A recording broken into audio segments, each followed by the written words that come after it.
आमच्या अनेक तरुण मित्रांना, या तरुण मित्राला काहीतरी बोलायचं आहे. खरोखरच बदल करायचा असेल तर आपल्याला काय करायला पाहिजे? मला फर्स्ट ऑफ ऑल स्वच्छतेबद्दल बोलायची इच्छा आहे. आपल्या पंतप्रधान नरेंद्र मोदींनी आपल्याला खूप एक चांगलं विजन दिलं आहे स्वच्छतेबद्दल. पण मला असं सांगायचं आहे मोदींनी झाडू हातात घेतला, त्यामुळे लोक म्हणाले की अरविंद केजरीवालांचा झाडू मोदींनी पळवला.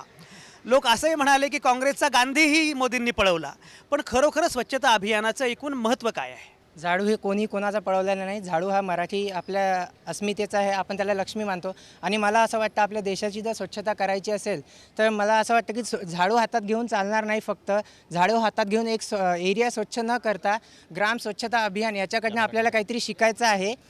एक म्हणजे गावातले लोक एकत्र येऊन गाव स्वच्छ करू शकतात. तर आपण शहरामध्ये नगरानगरातले लोक शहरामध्ये आपण बघतो खूप मोठे मोठे ग्रुप असतात, त्यांचे फ्लेक्स लागलेले असतात. तर मला असं त्यांना सुचवायचं की तुम्ही फ्लेक्स न लावता गावासाठी तुमच्या एरियासाठी काहीतरी स्वच्छता करा, अभियान करा. आणि नुसतं झाडू घेऊन गाव स्वच्छ नका करू, तर रोजच्या व्यवहारामध्ये काहीतरी करता येईल तर ते करा. म्हणजे ॲटोमॅटिकली एक नगर आणि एक नगर म्हणत म्हणत सर्व गाव स्वच्छ होईल. अशा प्रकारे आपण खरं हा तंत्रज्ञानाचा हाही तोटा असतो. फ्लेक्स स्वस्तात मिळतो हे कळल्यामुळे आता एवढे फ्लेक्स सगळीकडे झालेले आहेत की कोणाचाही वाढदिवस असेल तर शहर पूर्ण त्या फ्लेक्सने अगदी भरून जातं.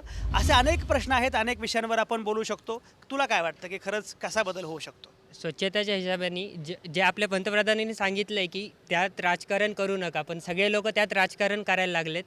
की पंतप्रधान असे करतात. मागच्या वेळेस ते म्हणत होते की पंतप्रधान एवढे छोटे आहेत का त्यांनी झाडू लावायला पाहिजे. पण काय हरकत आहे की पंतप्रधानांनी बी झाडू लावलेत. ते आपले एक आयडियल आहेत, खूप लोकांचे आयडियल आहेत. त्यांचं बघून 10 लोक त्यांना फॉलो करू शकतात. त्या हिशोबात काही प्रॉब्लेम नाही की झाडू हातात असलाच पाहिजे. पंतप्रधानच काय, झाडून सगळ्या लोकांनी झाडू हातात घेतला पाहिजे. आणि खरोखरच आणखी अनेक पद्धतींनी आपण बदल करू शकतो. यालाही काही सांगायचं आहे. काय कल्पना आहे तुझी? सर्वप्रथम प्रत्येकाने आपल्या स्वतःच्या घरापासून सुरुवात केली पाहिजे.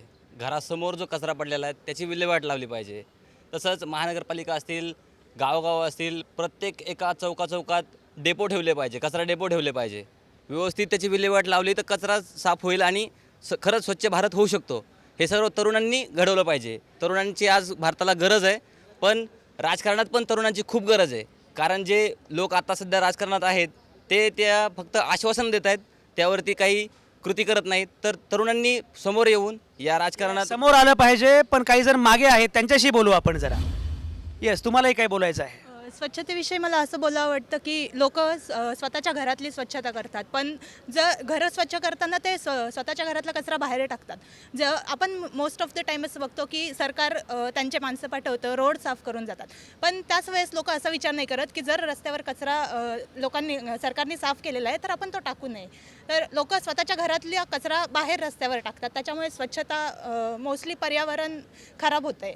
तर आधी स्वतःच्या घरातली तर स्वच्छता कराच, पण स्वतःच्या परिसरही स्वच्छ ठेवा. त्याच्यामुळे नंतर देश स्वच्छ होईल.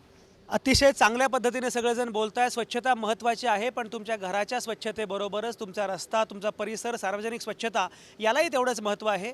अनेक मुद्दे आहेत, अनेक विचार आहेत या तरुणांच्या मनामध्ये, अनेक स्वप्न आहेत, अनेक आकांक्षा आहेत की ज्यामुळे खरोखरच भारत बदलू शकतो. ट्रान्सफॉर्म इंडिया हे स्वप्न हे केवळ स्वप्न राहणार नाही, ते प्रत्यक्षामध्ये येऊ शकतं जर तरुण शक्ती एकवटली तर. हे सगळे तरुण विचार करतायत, मनापासून त्यांना असं वाटतं की काही बदल झाले पाहिजेत. आणि बदलासाठी जेव्हा तरुणाई सज्ज होते तेव्हा निश्चितपणे एक नवी आशा निर्माण होते. JSPM कॉलेजच्या या कॅम्पसमध्ये आपण बघतो आहोत की सगळे अभियांत्रिकीचे विद्यार्थी, सगळे अभियंते, त्यांना खरंच मनापासून असं वाटतं काहीतरी बदल झाला पाहिजे. इन फॉर चेंज या कार्यक्रमात यापुढेही आपण भेटणार आहोतच, पण आज इथंच थांबूया. धन्यवाद.